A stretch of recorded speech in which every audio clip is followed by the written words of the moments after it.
Bonjour et bienvenue. Aujourd'hui, nous allons plonger dans l'époque du roi Soleil, Louis XIV, et découvrir comment il a marqué l'histoire de France avec un règne d'une longévité exceptionnelle et la construction de l'un des plus grands chefs-d'œuvre architecturaux du pays, le château de Versailles. Louis XIV monte sur le trône en 1643, alors qu'il n'a que 5 ans, après la mort de son père, Louis XIII. Durant sa jeunesse, il est sous la régence de sa mère, Anne d'Autriche, et du cardinal Mazarin, qui gère les affaires du royaume. En 1661, après la mort de Mazarin, Louis XIV prend la décision de gouverner seul, marquant un tournant dans l'histoire de la monarchie.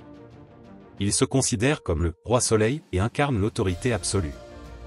Le règne de Louis XIV est marqué par une centralisation du pouvoir sans précédent. Il réorganise son administration pour renforcer l'autorité royale et impose sa volonté sur les nobles, qui sont progressivement tenus à l'écart des fonctions politiques.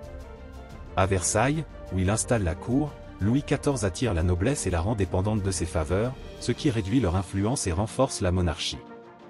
L'une des plus grandes réalisations de Louis XIV est la transformation du pavillon de chasse de Versailles en un immense palais royal. À partir de 1661, des milliers d'ouvriers, artisans et artistes sont mobilisés pour créer ce chef-d'œuvre de l'architecture baroque. Le château de Versailles, avec ses magnifiques jardins, ses fontaines et la galerie des glaces, devient un symbole du pouvoir royal et du raffinement français. Versailles n'est pas seulement un palais, mais aussi un centre de pouvoir et de prestige où Louis XIV exerce un contrôle politique sur les nobles. Sous le règne de Louis XIV, les arts connaissent un véritable âge d'or. Le roi soutient les arts et les lettres, encourage la création d'académies, et transforme Versailles en un centre culturel où se côtoient écrivains, peintres, musiciens et architectes. Des artistes comme Molière, Racine et Lully contribuent à faire de la France un modèle culturel en Europe. Cette époque reste l'une des plus florissantes pour les arts en France.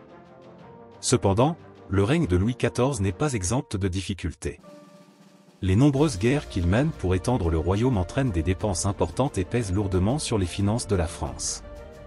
De plus, sa politique religieuse intolérante, notamment avec la révocation de l'édit de Nantes en 1685, conduit à la persécution des protestants. Ce choix provoque l'exil de nombreux artisans et affaiblit l'économie du pays. Louis XIV meurt en 1715, après 72 ans de règne, laissant la France affaiblie par les guerres et les dettes, mais aussi une empreinte culturelle durable, symbolisée par le château de Versailles. Cet édifice devient l'incarnation de la grandeur française et de l'absolutisme royal, témoignant du rayonnement culturel du règne de Louis XIV. Merci d'avoir écouté cet épisode consacré au règne de Louis XIV et à la construction du château de Versailles. Si vous souhaitez découvrir d'autres moments marquants de l'histoire de France, n'hésitez pas à vous abonner à notre chaîne. À bientôt pour de nouvelles découvertes historiques.